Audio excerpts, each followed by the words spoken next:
is, I hate to say that I am really not that well versed in the issues of the wind turbines. I mean, when you hear that they're out in Arkwright and stuff like that, I am personally going to have to do my own homework as a county legislator to see what's going on with them.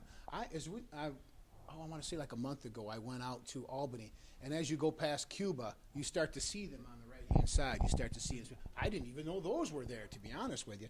So if it comes to the county that we're going to have to make a vote on, I'm certainly going to have to do some of my own homework. I certainly sympathize with these folks that are here tonight, because you can see the stress on their face and how it's going to complicate their lives. You know, at the end of the day, it's, you know, those individual municipalities, those towns that are making this decision, and you know, those people need to be held accountable for those decisions. You know, I can say that these things are not built without government subsidy. The electricity they generate can't be sold on the open market without perpetual government subsidy. And you know, the only people that are really benefited from it is these LLCs, these Wall Street conglomerates that have been put together for the sole purpose of profiting off the taxpayers. So when I see that, and I see that there's no real benefit, it certainly it disturbs me. These windmills, most of these windmills are made from out of the country, but what some people don't realize is that they're required what are called rare earth metals. Rare earth metals are mined mostly in China under horrible conditions. It is a non-renewable source, and it is the main ingredient in making these wind turbines spin magnetically. So it's interesting to talk about the environment and renewables and everything else when these, you know, vast majority of these windmill parts are made overseas, and the mining conditions for the rare earth metals is incredibly environmentally hazardous. So all around, it's just, you know, I've been against them for a long time, and my main concern really is the fact that these are not profitable. They're only profitable with taxpayer subsidies. And as long as they're subsidized, there's no incentive for them to ever improve. They're never going to have an incentive to create more efficient windmills that can actually stand on their own. As long as the government subsidizes them, they'll continue to be money losers. Every wind project right now is at different levels. It's up to the towns to make those decisions and how they're going to go forward with them. There are, you know, in Hanover where I live, you know, I voted against it because the town truly appears to be split on it. In fact, the town board split 2-2 with the supervisor casting the deciding vote, so it's certainly not unanimous in Hanover, which I represent. And I think ultimately each one of them are at different stages. In the Ball Hills case, they still have to find what are called off-take agreements, which they have to find somebody that is willing to lose money by buying electricity at a high price and selling it on the open market at a low price, which is essentially what an off-take agreement is. So until they can find someone, you know, a customer that's willing to lose money, they may not be built. So at the end of the day, it's going to fall to the, you know, market forces in combination with government subsidies, and we'll see what happens. Anybody for the privilege? For the last time, is there anybody to speak to the privilege of the floor? I speak as a director of the citizens organization Preservation of Agricultural Land Serenity. The organization Preservation of Agricultural Land Serenity intends to document scientific evidence to the effect that the proposed wind farms throughout Chautauqua County, and in particular the wind farm in the town of Arkwright, will place the health of its citizens and their property values at risk. Pertaining to the town of Arkwright, and equally unsettling, is the organization's opinion that this project appears to be enabled by an unethical process. The New York State Attorney General informed me on February 1st, 2017, that there may be violations in the Code of Ethics of the municipality of Arkwright if any town board members are voting on wind-related matters.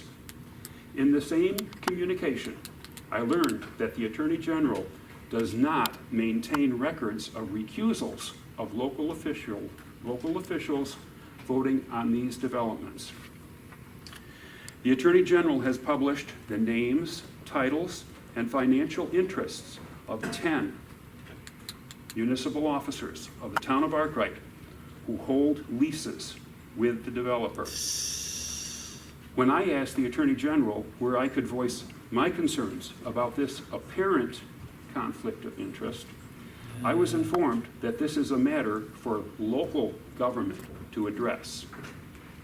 I am thankful for the opportunity to attend the public hearing held by the county executive on February 8th to discuss the recent amendments to the county's Code of Ethics. The executive explained to me that the county's Code of Ethics does not pertain to the townships.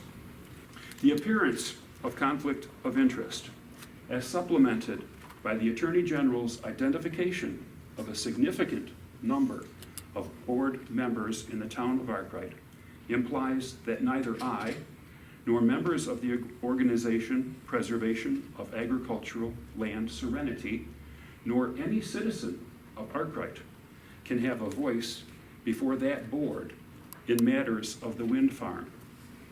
Therefore, I bring the organization's concern to this legislature, which is hereby informed that the 10 municipal officers will gain from $3 to $4 million from the project. The County Industrial Development Agency, while facilitating the project, has announced an annual pilot of $270,000 for the township. It will thus require over 10 years of pilot to equal the financial gain of the 10 public servants. More shameful and costly than the apparent misappropriation of taxpayer and consumer dollars is the very real loss of public confidence in the democratic process. Therefore, I, representing the Preservation of Agricultural Land Serenity, respectfully ask this legislature to adopt a resolution requesting the county clerk to locate and publish the records of recusal by Arkwright municipal officers on wind farm matters. I also request the privilege of submitting at this time a written proposal of resolution to the clerk of the legislature. Thank you for your consideration. Thank you.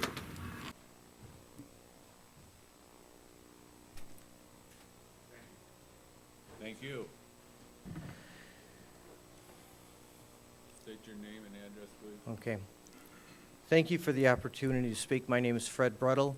I'm a Chautauqua County resident for the last 35 and a half years, all of which have been in the town of Arkwright.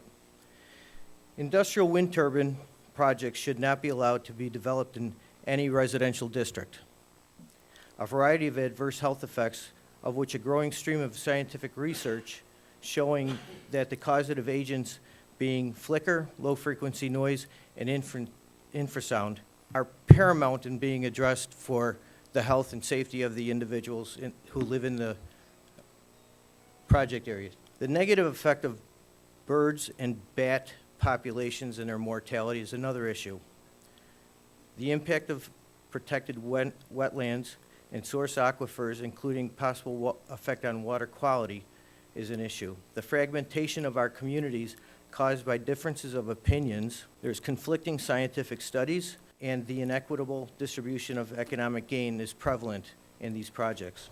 The economic gain is in the form of pilot programs, money targeted for the school districts, and through the lease agreements. There is also an issue of will a certificate of environmental compatibility and public need clearly reflect the purpose of safeguarding the environment, the health and safety of the citizens, and then also meet the public need. Do industrial wind turbines placed in a residential district, yes, even agricultural residential districts, increase or lower property values? I have worked hard, very hard, and invested into my dream homestead. A key point of contention against industrial wind projects are that they require much larger amounts of land to generate the same amount of electricity as produced by conventional power plants. Wind power is intermittent, and industrial turbines typically produce about 20 to 25% efficiency for the conversion of wind to electricity.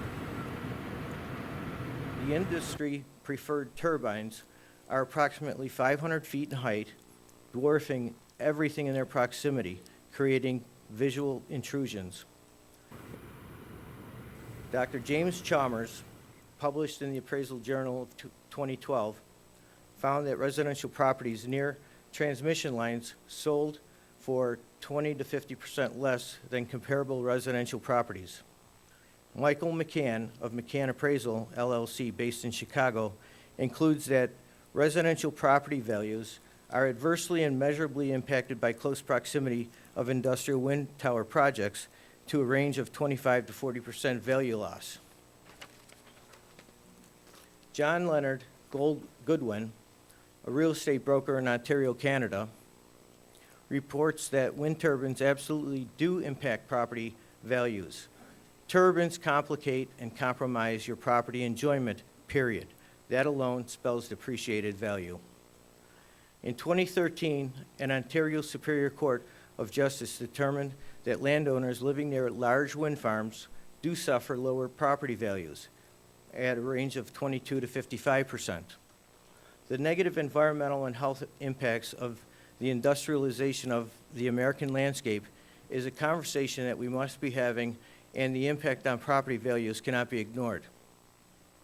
This is not about NIMBY, not in my backyard, but about the sound, rational, and scientific efforts to develop green and renewable sources of energy in a responsible manner that minimizes the negative impacts, thereby protecting the environment and the citizens. My name is Tina Graziano. I live in the town of Villanova, which falls under the Ball Hill Wind Project, which neighbors the Arkwright Wind Project, which neighbors the proposed Casadega Wind Project. Wind machines, even massively tall and wide contemporary turbines, are rarely reliable, by nature randomly intermittent, and since their power is a function of the cube of the wind speed along a very narrow speed range, they are always variable. They almost never produce their full capacity. In fact, they average over the course of a year about 25% of their full capacity. More than 60% of the time, they produce less than that. About 10 to 15% of the time, they produce nothing, often at peak demand times. Unlike machines that produce modern power, wind is neither dispatchable nor controllable except when shut down completely. Make no mistake, industrial wind is the biggest consumer fraud to ever come down the pike. Industrial wind enriches the 0.1% at taxpayer, ratepayer, and the environment's expense for no net benefit. Just ask multi-billionaire Warren Buffett, who said, in quotes, "We get tax credits if we build wind farms. That's the only reason to build them. They don't make sense without the tax credits," unquote. In Wyoming County, many people who are stuck there, living there because they can't afford to take the loss to sell and get out, are experiencing increased headaches, sleeplessness, ringing in the ears, vertigo, lost TV reception, and etc. Lawsuits have abounded.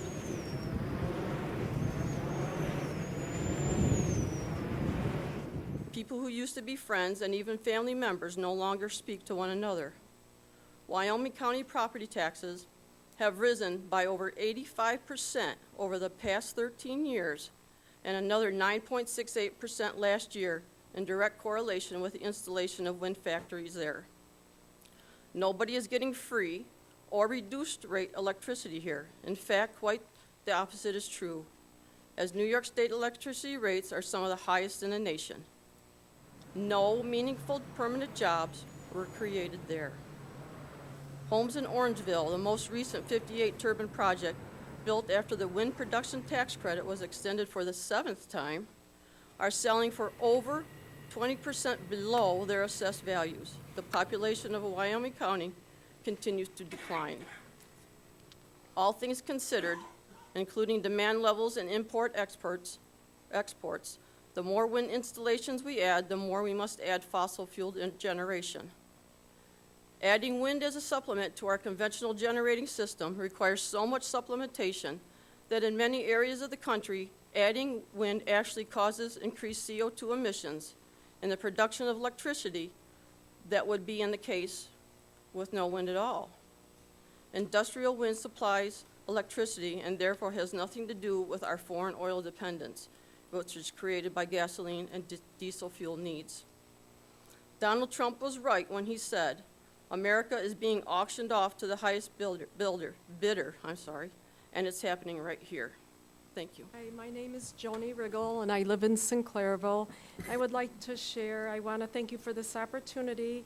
After hearing of the worthy goals of the Chautauqua 2020 plan, it's perplexing and disturbing to me why you would support industrial-scale wind projects to be developed within our county. They will industrialize, fragment, and degrade over 100,000 acres of pristine agricultural and recreational lands. They will cause sleep deprivation, annoyance, and adverse health effects to an unfortunate number of residents due to the profit-driven, industry-influenced, unsafe setbacks and noise limits encouraged by the wind salesmen. They will provide only temporary jobs, a handful of permanent jobs, if at all. CO2 levels and fossil fuel use will not be decreased in any meaningful way. I have done a lot of research on this after I found out we were going to be surrounded by 8 500-foot turbines without any say in this. We had no clue that they were coming. It's a very secretive process to keep people out of the dark. I wanted to share some of the wind farms in New York State. The wind companies approach town boards, land leasers, and stakeholders and don't tell them the real story. I would like to tell you the rest of the story. It's not all win-win sales pitch. These are some of the New York wind farms that are lose-lose. Cohocton Wind Farm residents actually travel to other town boards and warn them about the noise and vibration that keeps them from sleeping and says, do not bring this into your town. Town Judge Hal Graham, a land leaser, was told there would be no noise problem, but said it is constant noise like a jet, and he feels much regret for it affecting his neighbors. David Hunt asked Cohocton Town Board members, and David's own father, as a board member, said, what am I going to do with a house I can't even live in? He told the board the noise of the turbines regularly keeps him up at night. 6 other neighbors had similar complaints, also complained of shadow flicker invading their homes. Orangeville, Wyoming County, they have a 58 turbine wind farm. That's resulted in 60 family lawsuit due to noise, shadow flicker, vibrations, and health problems. The wind company failed to warn or acknowledge of these issues. They're in the process of mitigation right now. They're never going to turn them down. We will be stuck with these for 20 to 30 years, and I don't think people realize that. They will not turn them off. If we make this decision now, we will be stuck with this for our county. The Hardscrabble Wind Farm in Herkimer, New York, has resulted in a lawsuit involving over 50 residents. The developer failed to disclose the noise, shadow flicker, vibrations, loss of amenity. People can't sit out in their yards and enjoy peace and quiet anymore. Devalued property, adverse health effects, headaches, sleep deprivation, seizures, all kinds of issues. That these several families, I think there's 5 I read, have actually abandoned their homes and gone bankrupt because they cannot stand to be in their homes and they have to go rent a property, and this just should not be. 43 Wyoming County land leasers unwittingly became recipients of mechanics' property liens due to unpaid contractors. I see Noble Bliss just went bankrupt. They have a lot of the Wyoming County, New York State wind farms. Glenn Kramer, Wyoming County Town of Sheldon Councilor, regrets approving the Sheldon Wind Farm, stating that in doing so, he made a deal with the devil. He also said by adopting the wind company's requested 50 decibel noise limit and short setback, like ours will be, the vibration, noise, and shadow flicker problems cause the town to be helplessly divided, concluding some people have gained, but at the expense of their neighbors. The WHO advises 30 decibels for inside nighttime noise, says 50 decibels, which our towns are adopting, can very strongly affect hormone levels.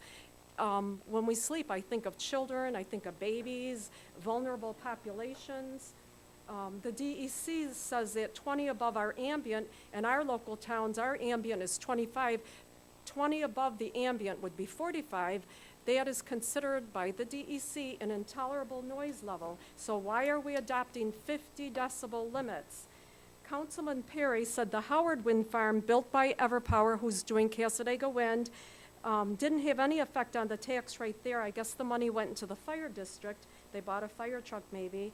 It's still the same in Howard. Councilman McAvoy said property values within the wind farm's red zone have decreased between 40 and 60%, and that two major realties would not even list the properties within that red zone. So there is an impact on our property values. Our tax base will be eroded, so I think, you know, what financial gain we think we're going to receive is not going to be that great. USA Today reported the Tug Hill Wind Farm in upstate New York has split town and families, pitting neighbor against neighbor, father against son. This is an interesting one. The Madison Wind Farm in New York State is the first one at the end of this last year to expire its pilot. This is when towns are led to believe that they will get the full property taxes that they are entitled to, but Madison town officials say it appears unlikely the company will pay the full property tax, which may lead to a lawsuit. The wind company claims it can't afford to pay more than the pilot amount. The town assessor says that the entities were convinced there would be a big windfall when the pilot expired. He also stated taxpayers haven't really benefited much and probably won't much overall, adding he believes elected officials should approach the pilot agreements with caution. By the way, this wind company is the same one that's building the Arkwright wind farm. So that makes you wonder. Kevin Sigourney, and we just got another letter. I have his letter here. He lives in the Jericho Rise wind project that just came online not too long ago. He's written letters refuting the articles in the Observer saying, oh, winning with wind. He would like to tell the real story of how he's a science teacher that was very pro-wind, and he says he can hardly stand to live in his house. This is Jane Harper. She's a former Tipton County, Indiana commissioner, regrets approving their wind farm. She says, don't do it. She goes and warns other towns. It's torn her community apart. Outside workers are brought in. She says, when they tell you they're local, that means a union team 50, 60 miles away. I know our wind farm, that's what they told me. They're coming from Steuben County, and they have to be trained to get these permanent jobs. The permanent jobs will be people they bring in that are trained to work on wind turbines. So forget the jobs. That ain't going to happen except temporary road jobs and repairs because they're going to mess up our roads.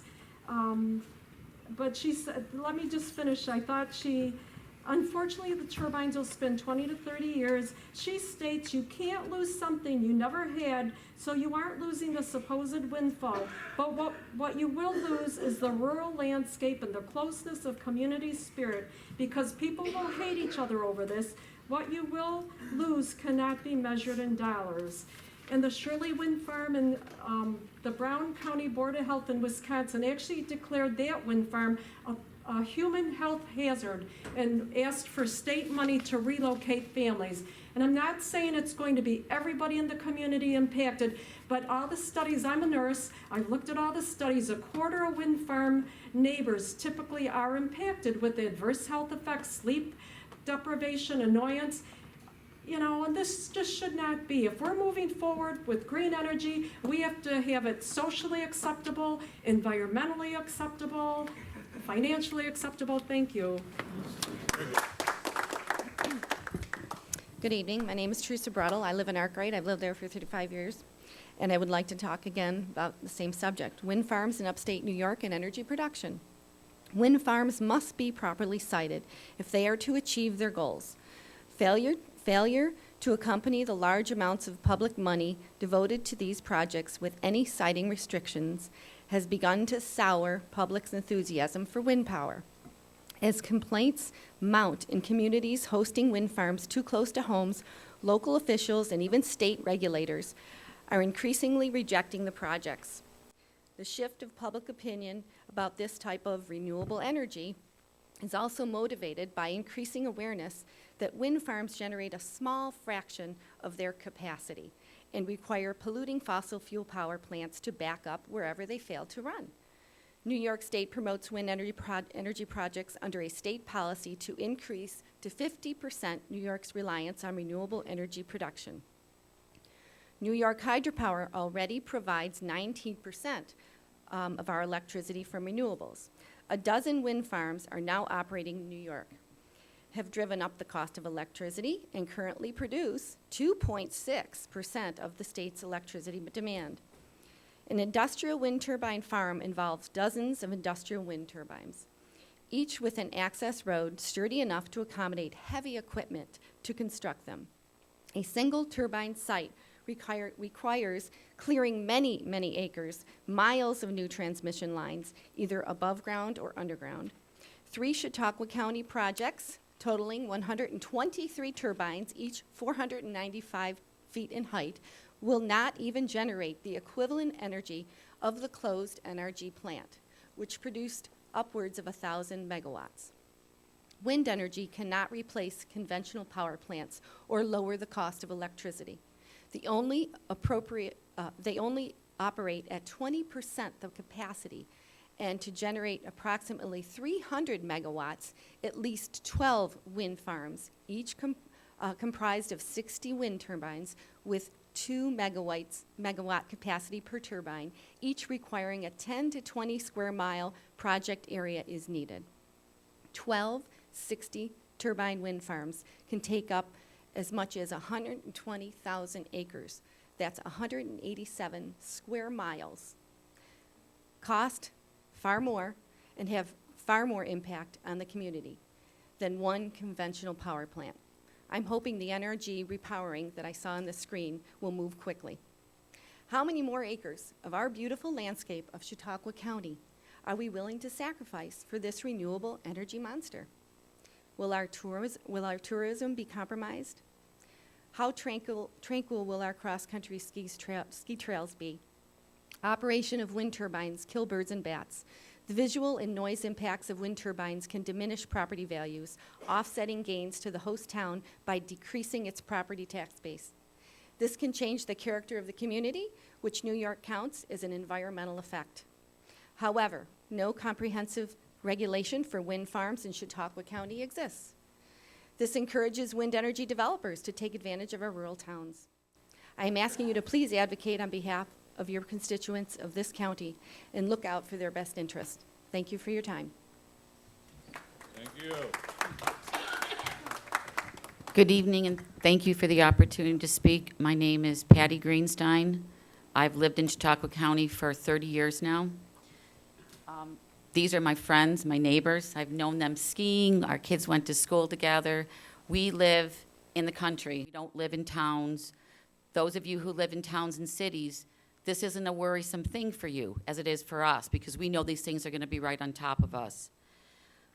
My main reason for coming here tonight was also to hear about the Chautauqua 2020 Comprehensive Plan, which I think is a wonderful idea. It's exciting, and it's really focusing on the natural resource of Chautauqua County, which is what people come here for. They come here to ski.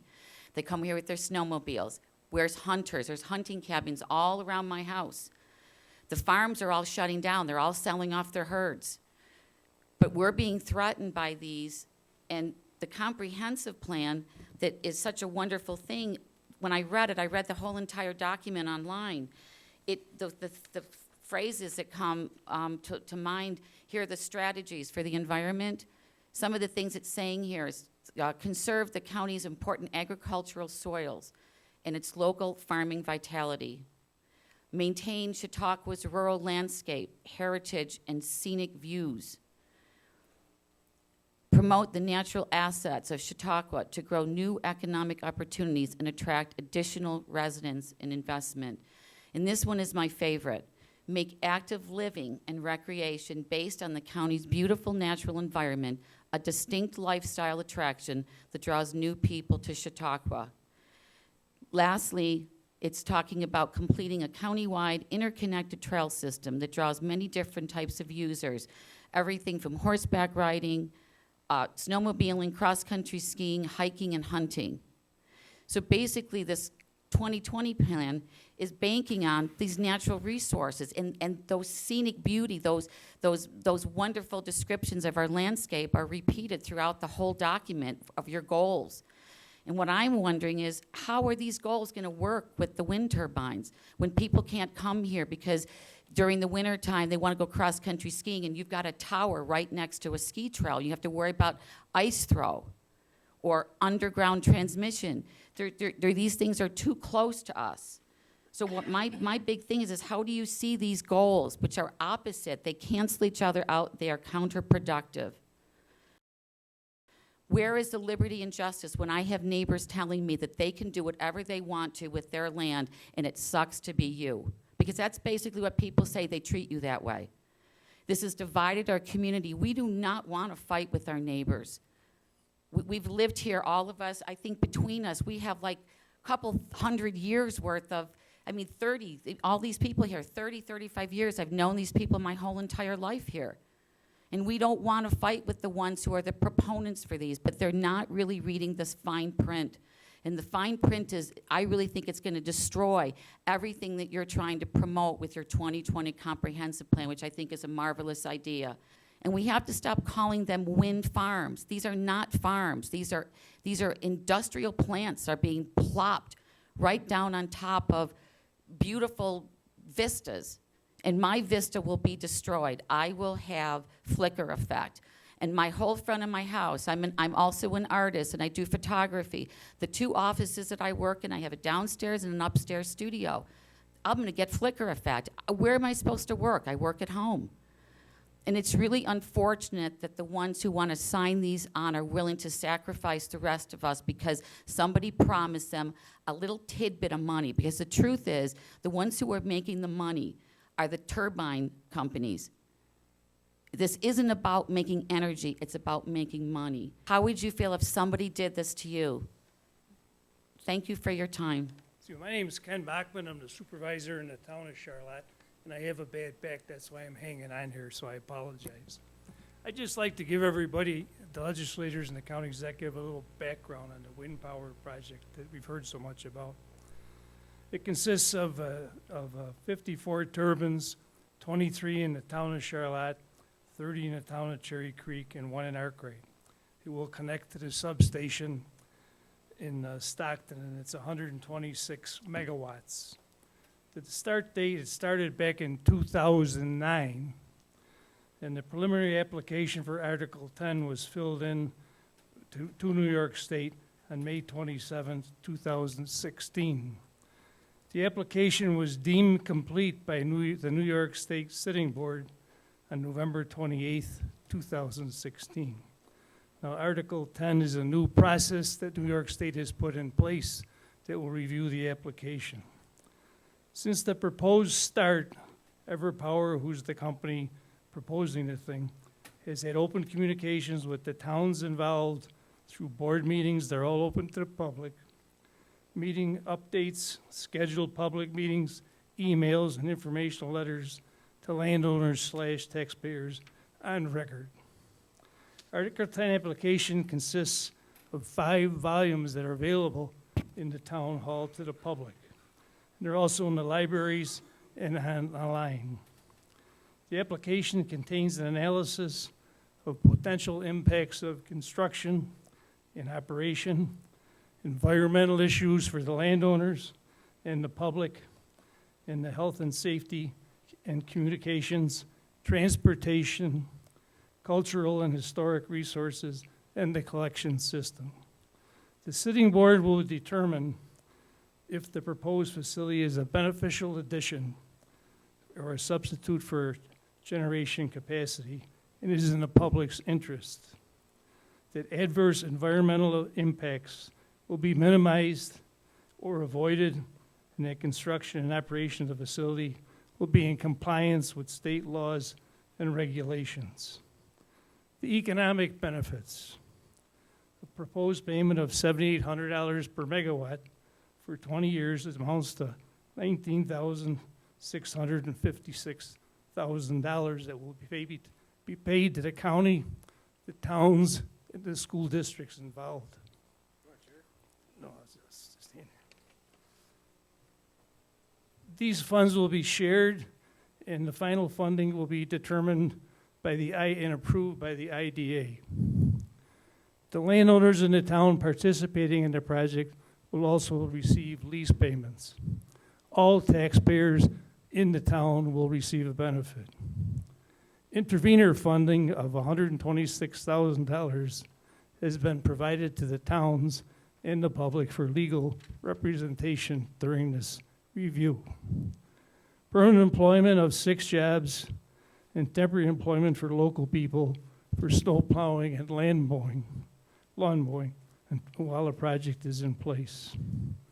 There will also be some local construction jobs and resources will be needed for supplies and support for the project. In addition, the infrastructure improvements for the roads in all the towns that will be used for the construction will be upgraded to be able to handle the heavy equipment. And they'll provide an engineering firm to monitor that for the towns. And then afterwards, when the project is done, they'll bring the level back up to where they brought it. So that's just an overview for everybody, just to say where we are on the project. Thank you for your time. Thank you. We have 1 minute to respond to something that somebody else didn't say. You got a minute. Okay. This is Fred Rebuttal again. I'd like to point out that there's been a history of ownership change with these wind companies coming in. For instance, in Arkwright, it started out to be a company called Horizon in Texas, I think Houston, Texas, and they were sold off to a company in Portugal. This is a reoccurring theme, and also we're seeing that the energy that's being developed by these wind turbine farms, if you want to call them that, they're selling the energy out of state. So it's not even like we're getting the benefit of their production locally. For instance, we don't see a shortage of electricity in New York State right now, at least in Western New York State, because they closed the NRG plant in Dunkirk, and we're not missing a beat. So all this extra power that they're producing is going elsewhere to somebody else's benefit, and it's the developers going like this all the way to the bank.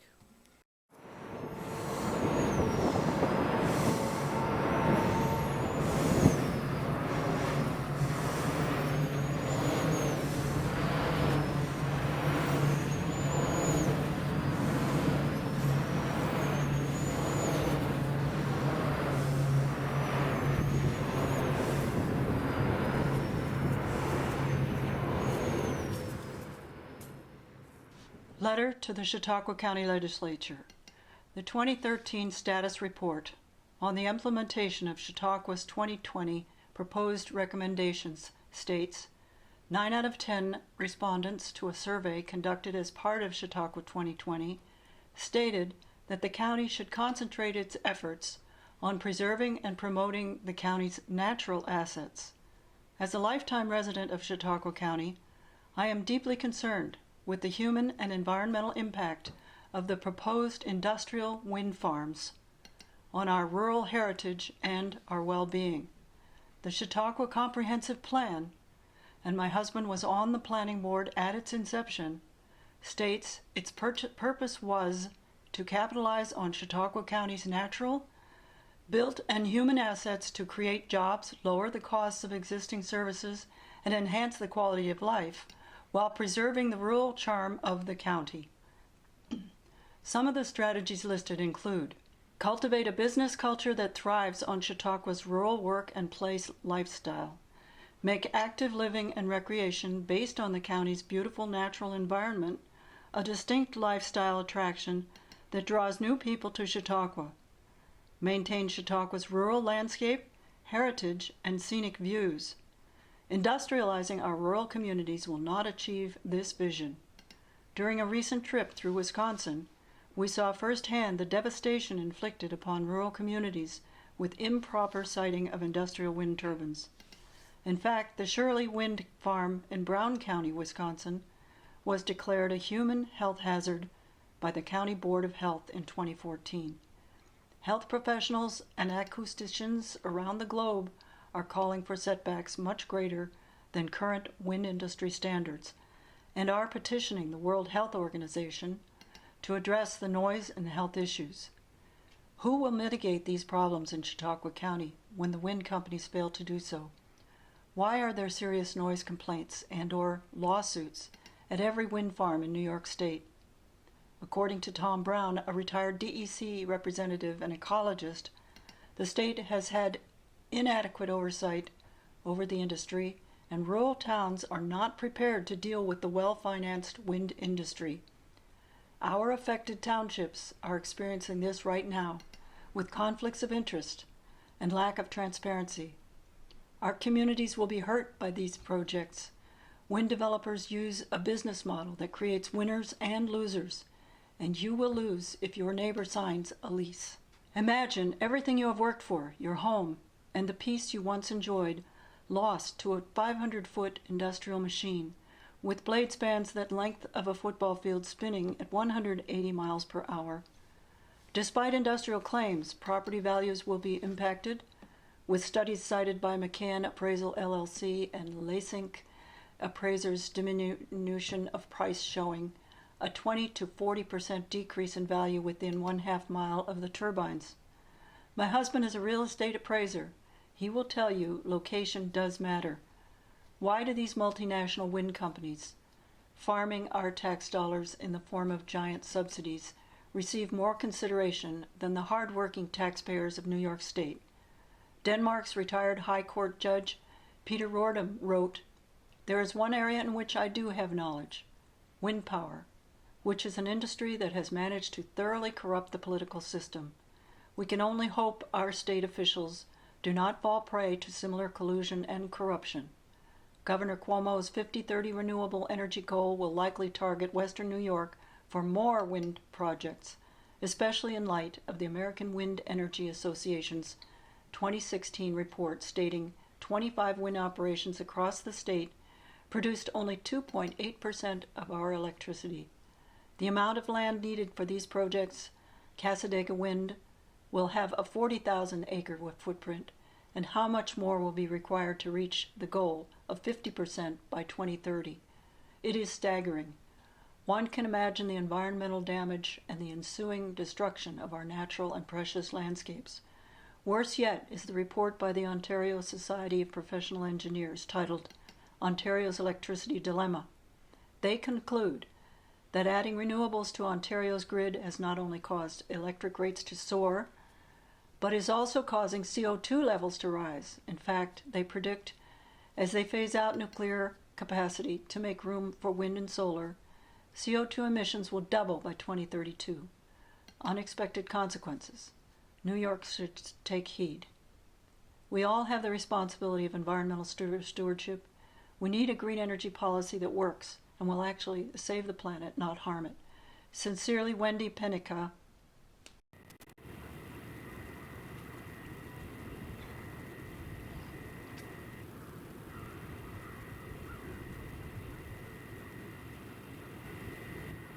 Was talking about the flicker. I didn't realize that until she said, if the sun's there, those things keep going by. Wow, that would certainly be certainly a detriment to your house. So I really am not that familiar with what goes on with them. Being from the city of Jamestown, you don't really see them that often, to be honest with you.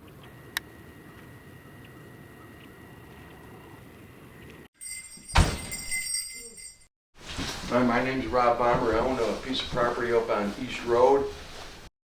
A lot of my friends and neighbors around that area don't like the idea of wind turbines. First of all, we weren't even part of the conversation because we don't live around here.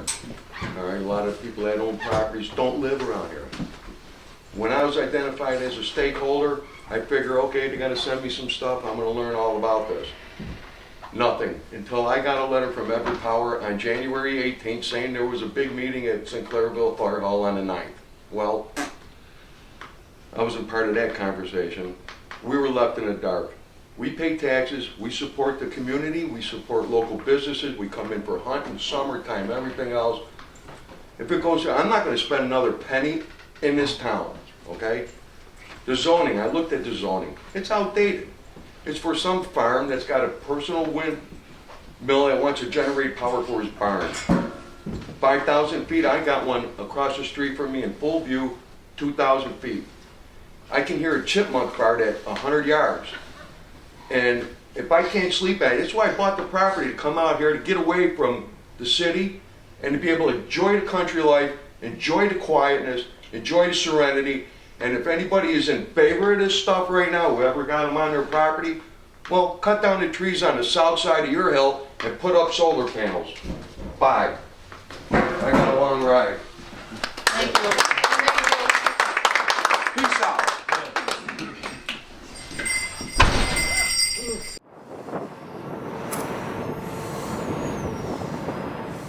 This is a recreation area, Boutwell Hill State Land's right down the street. They have all this new equestrian trails, snowmobiling, hunting, biking, hiking. You name it, it goes on, and I just think it's a little bit, it's a little much for the area. It's just not right. Well, it doesn't And not having no say in it.